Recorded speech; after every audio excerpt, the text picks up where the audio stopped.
So progesterone is a very important factor for implantation and for carrying the pregnancy further. Usually in a fresh cycle, means when we are doing the egg pickup, then also we do a patient's progesterone level. In a frozen cycle also we do a progesterone number.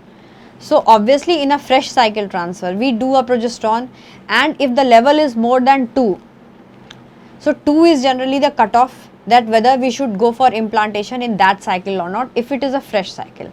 So many times we take that cutoff to 1.5 also, because we say that the error of the lab is plus minus, but definitely the score that is given is 2 in fresh cycle.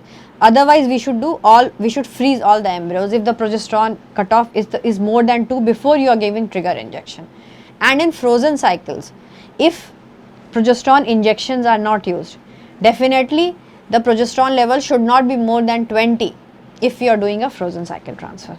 So these are some of the very important numbers, because what happens when a patient comes for the cycle and his cycle is all the time, it starts getting cancelled, then the patient feels very frustrated. The patient feels that why my cycle is getting cancelled, because if the progesterone level is very high, that means it's showing that obviously there won't be implantation.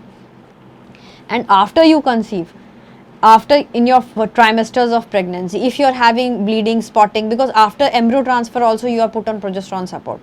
So if our patient is having bleeding, anything, so in that case also we do the progesterone to see what is the level of the progesterone. So otherwise, if the patient is not on injectables, we put the patient on injectable progesterones so that the pregnancy is salvaged. So progesterone is a very important parameter to take your pregnancy further. So it is a very small parameter, but it is very important parameter that can be easily controlled. And excessive of progesterone is also not good. So we don't use progesterone continuously in the patient.